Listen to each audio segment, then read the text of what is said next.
Bienvenue dans les Laurentides. Cette semaine à l'émission, on découvre le Parc national du Mont-Tremblant avec la Via Ferrata. On rencontre également une naturaliste qui va nous expliquer qu'est-ce qu'on peut trouver dans les sentiers.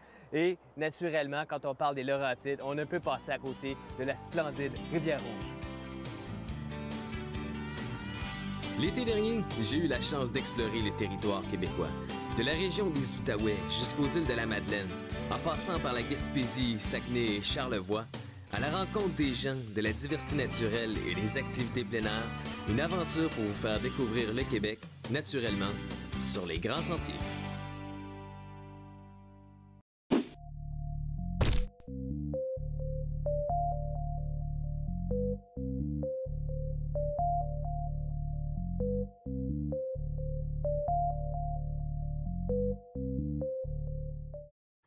La Rivière-Rouge, c'est une super belle rivière qu'on peut descendre sur plus de 160 km.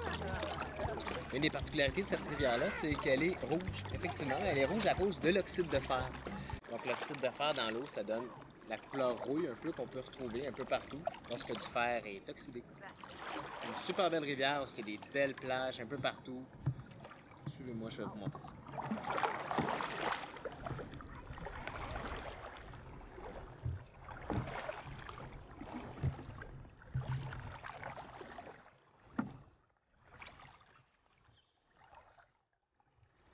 L'une des particularités de la Rivière-Rouge, c'est les hauts fonds de sable. Donc un peu partout sur la rivière, il y a des plages magnifiques, mais on retrouve aussi des hauts fonds vraiment. Donc la navigation est particulière ici. Il faut faire attention. Des fois, il y a des troncs d'arbres, il y a des roches, des hauts fonds. Mais ça donne l'occasion aussi des fois de se mettre les pieds à l'eau dans plein milieu de la rivière. Wow! C'est voilé.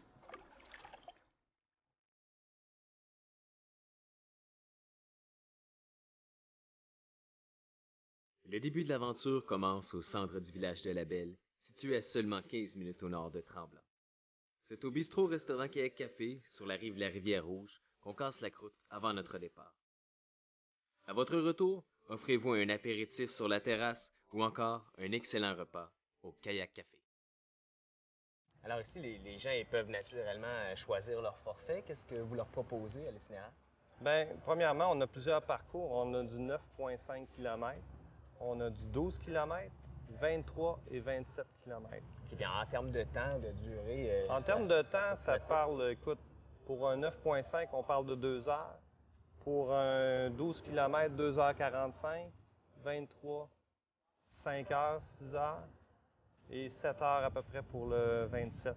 Mais tout en donnant à peu près une demi-heure à 1 heure par parcours pour les gens pour pouvoir relaxer sur les merveilleuses S'arrêter plages. sur une petite plage comme on voit ici, on voit même des gens en parasol, les pieds dans l'eau. C'est vraiment spécial cette rivière-là qui est très particulière. On n'en retrouve pas partout, des belles rivières avec des plages un peu partout comme ça. Là, quelque chose de spécial, la Rouge.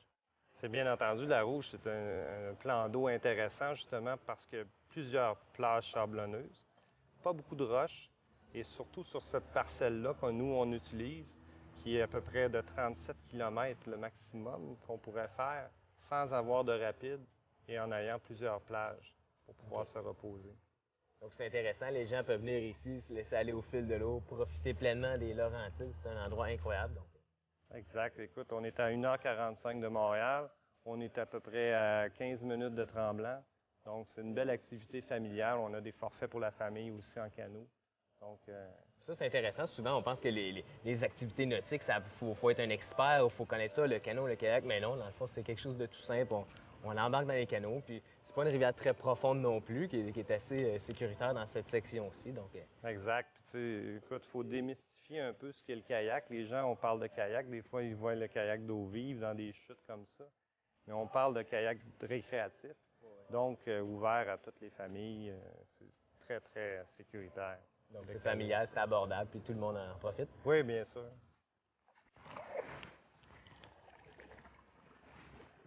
On est reparti.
Wow! Que de beau temps ici sur la rivière Rouge. C'est contemplatif, hein, le kayak. On sent quelque chose un peu comme la nature, la tranquillité, la paix d'esprit, le côté plage du Québec. Les petits oiseaux.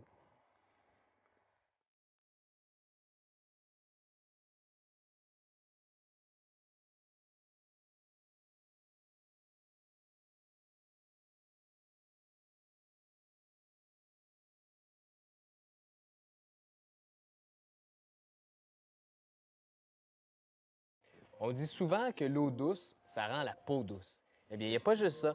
Ici, à la Rivière-Rouge, vous pourrez trouver sur le bord des berges, ici, regardez, j'ai de la belle argile grise. Donc, si vous tombez sur une veine comme ça ici, vous pouvez toujours l'étendre, la mettre sur votre peau, et puis vous baignez après, vous allez voir, ça rend la peau encore plus douce.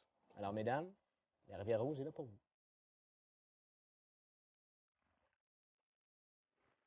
L'eau est tellement chaude en plus, là. C'est la vraie vie dans les Laurentides, ça. Wow.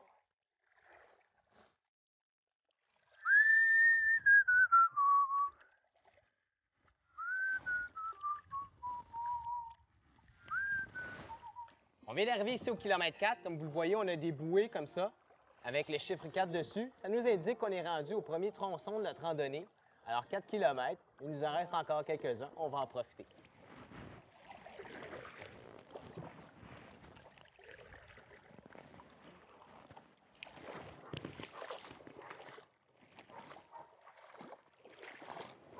Je pense que j'ai pas pris le bon chemin. Regardez, tout à l'heure, je vous parlais. Un au fond ici. Regardez, j'en ai là. Et puis un pas plus loin. Un petit 2 pieds. Je pense qu'on va embarquer ici. Allez hop! Mon petit pélican.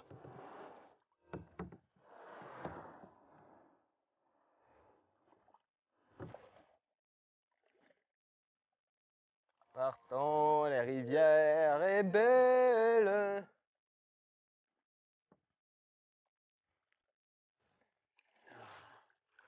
Ah, voilà le quai.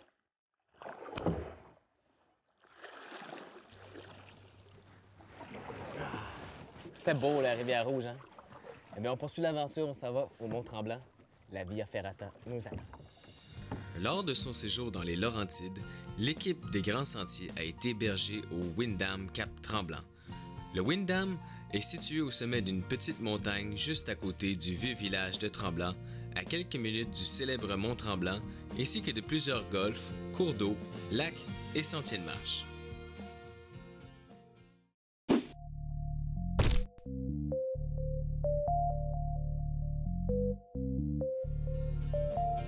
La première chose que l'on remarque lorsqu'on arrive dans le domaine du Windham Cap Tremblant, c'est l'emplacement des différentes résidences en montagne. Elles sont toutes situées pour nous offrir une vue magnifique, que ce soit sur le lac Mercier, le vieux village de Tremblant, le lac Tremblant et la majestueuse montagne du Mont Tremblant. La nature est présente partout. Le domaine est couvert de fleurs sauvages et de petits détails qui rajoutent à la beauté de l'endroit. Tout cela pour créer un climat fort agréable et un dépaysement total.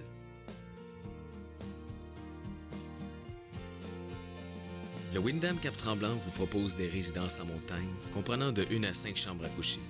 À la fois spacieuse et chaleureuse, vous y trouverez également une cuisine tout équipée, une salle à manger, un grand salon ainsi qu'un magnifique foyer. De plus, tous les appartements vous offrent un grand balcon donnant vue sur les montagnes. Les installations sont dignes des plus grands centres de villégiature. 2 piscines extérieures, 4 bains tourbillons, une glissade d'eau de 60 pieds, un sauna, un parc pour enfants ainsi que 3 terrains de tennis.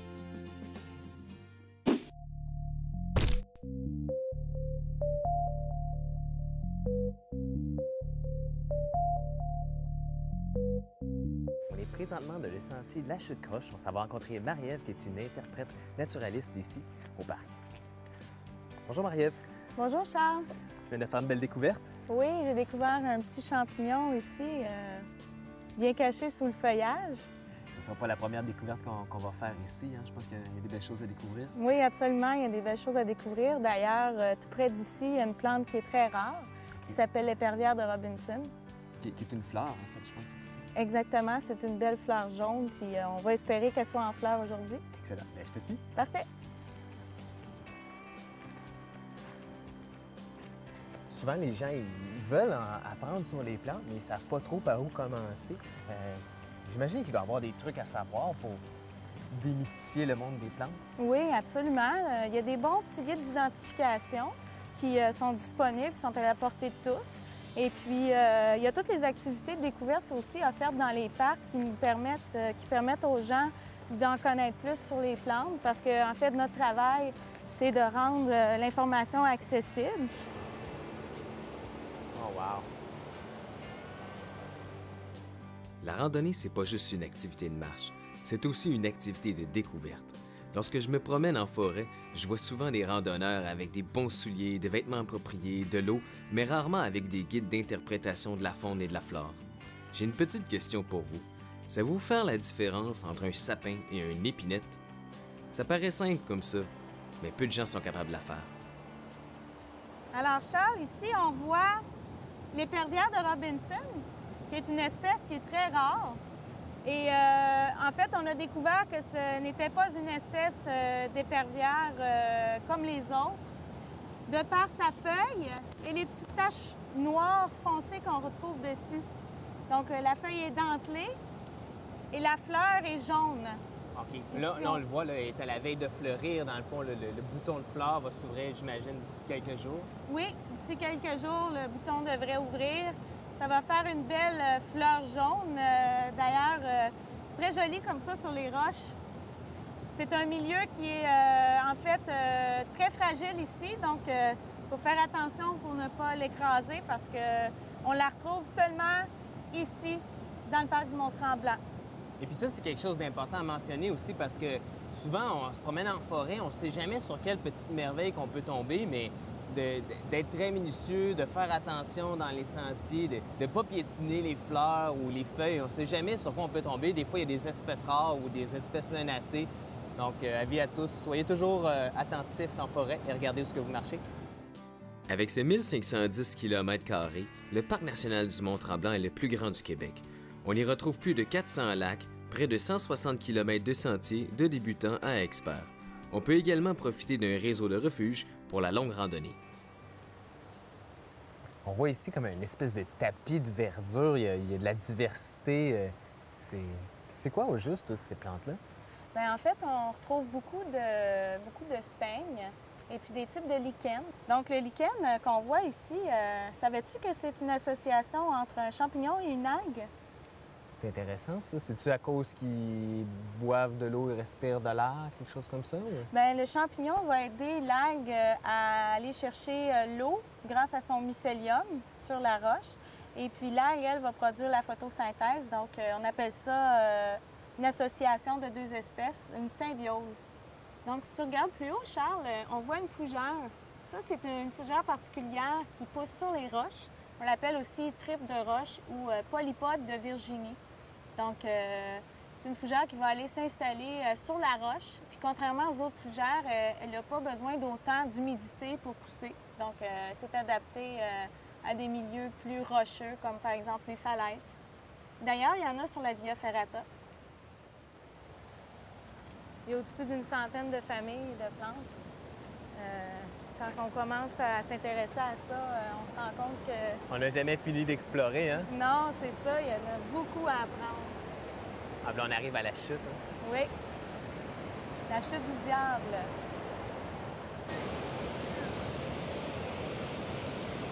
Marie-Ève, la rivière du Diable, ça provient de où? Bien, la rivière prend sa source dans le lac du Diable, qui se trouve dans le parc national du Mont-Tremblant. Et puis, elle se jette dans la rivière Rouge. Donc, la rivière du Diable était utilisée à l'époque pour la drague. Donc, les billots devaient être lancés en bas de la chute. Hein? On peut s'imaginer le son que ça faisait quand ils atteignaient le sol. Et puis, j'imagine que ça devait être un défi aussi pour les draveurs de sortir tous les billots de là. Ça devait être assez dangereux, merci. Hein? Oui, ça devait causer toutes des embarques ici en bas de la chute. Pour faire un petit résumé, qu'est-ce qu'on a pu découvrir? Bien, aujourd'hui, on a visité les chutes, la chute Croche, entre autres, et la chute du Diable. Et puis, on a pu marcher, comme tu l'as dit, dans la forêt laurentienne. Et ici, au Parc national du Mont-Tremblant, on est dans la forêt des Laurentides méridionales. Alors, le Québec est divisé en 43 régions naturelles et les parcs ont comme mission de protéger un échantillon de ces régions naturelles. Et ici, on se trouve au cœur des Laurentides méridionales. Donc, notre mission, c'est de protéger, conserver la nature dans son intégrité.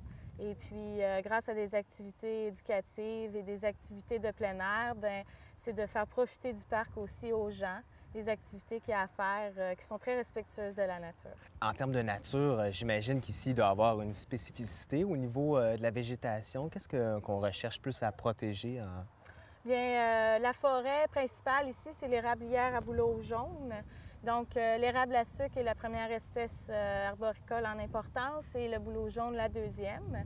Donc, c'est tout cet écosystème que l'on vise à protéger. Également, les plans d'eau. Au parc, il y a plus de 400 lacs. Il y a également la pêche qu'on peut pratiquer ici, et puis l'exploitation qui est faite en fonction de protéger les espèces indigènes qu'on y retrouve. C'est la seule exploitation qu'on peut faire, par contre, dans un parc national, c'est la pêche. Et puis pour les gens qui aimeraient avoir plus d'informations sur les plantes ou de comment découvrir les petits bijoux ici au parc, qu'est-ce qu'on leur réfère? Bien, en fait, on a plusieurs activités au programme qui sont offertes tout au cours de l'été, pour tous les âges, en canot, à pied, des activités aussi familiales.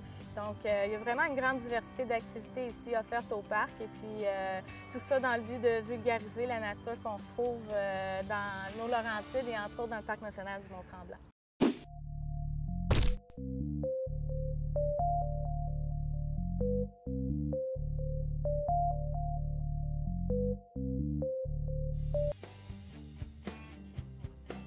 C'est à l'une des 4 entrées du Parc national du Mont-Tremblant, l'entrée La Diable, que je me dirige pour découvrir une activité à sensations fortes, la marche en falaise sur une via ferrata. Autobloquant, regardez, il ne se déclenche pas tant qu'on n'ouvre pas la petite gate qui est là, la petite planche, et qu'on ne la pose pas vers l'intérieur.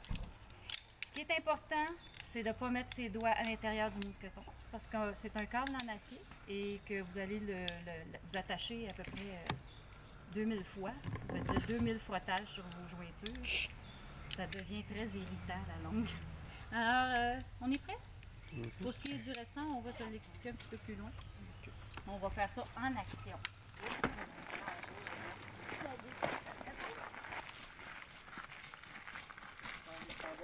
Pour se rendre à la montagne, il y a une légère marche d'approche d'1 kilomètre, ce qui permet de réviser les consignes de sécurité et de pratiquer les techniques de grimpe avant de traverser le pont suspendu, pour ensuite s'engager sur la roche.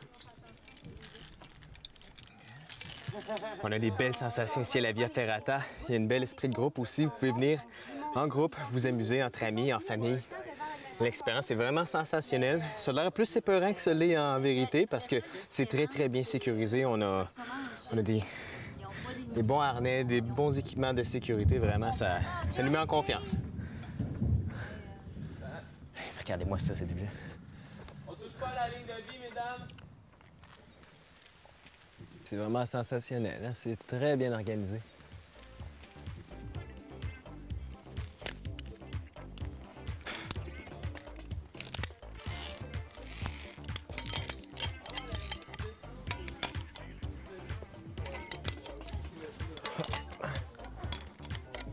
Lorsqu'on est dans les endroits verticaux, il faut monter sur les barreaux.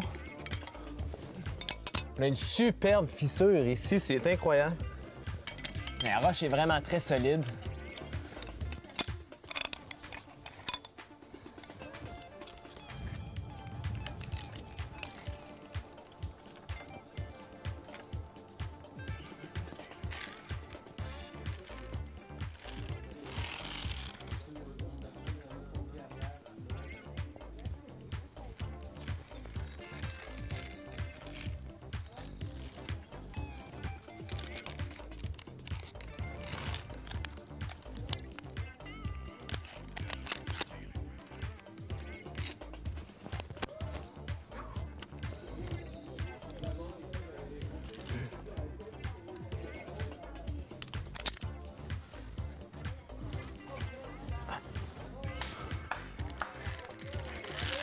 Wouhou!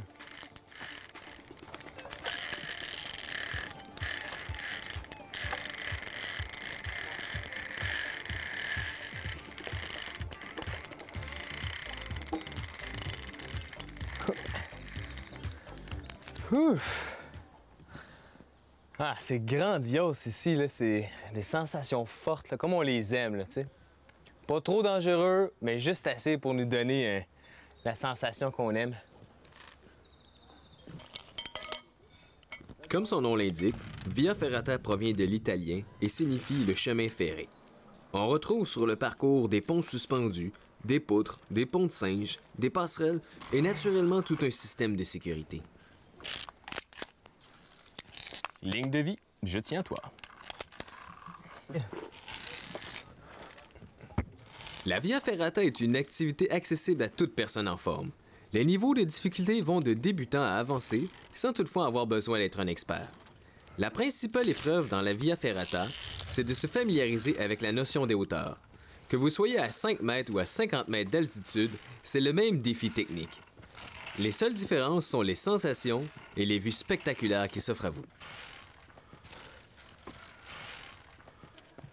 Bon, ben, on commence à prendre de l'altitude. Faut faire attention, toujours être bien prudent. Comme on dit, il faut s'accrocher à la vie, mais ici, il faut s'accrocher à la ligne de vie.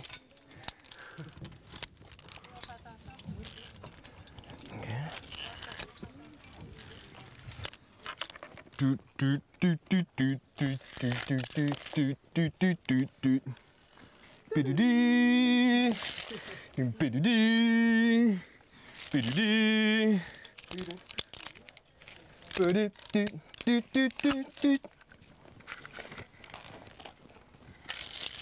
me sens comme une vraie chef de montagne. Je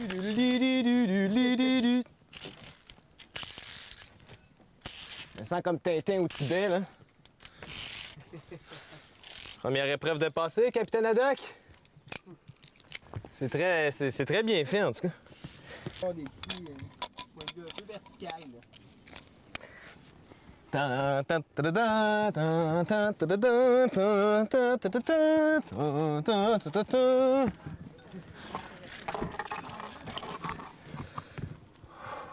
Wow, hein? C'est quelque chose.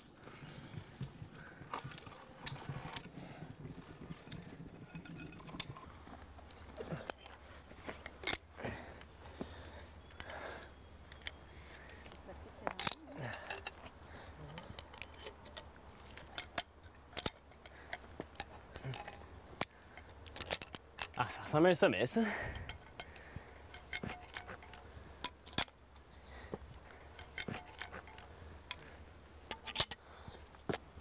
Oh, on les a, les vues exceptionnelles, hein?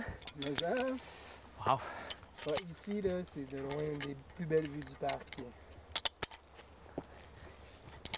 C'est ça, la Via Ferrata. Eh bien, c'est vraiment... On rend les paysages accessibles et d'autres fois inaccessibles. Wow! Bravo! Yes! Oh, ben... Une belle aventure, hein? Côté météo aussi, on voit tous les nuages, c'est vraiment spectaculaire. Hein? Les nuages qui vont à la cime des montagnes. Hein? Tu peux voir le sommet arrondi, la rivière en méandre. Tu peux pas avoir une plus belle vue, en fait, sur la rivière du Diable là, qu'ici.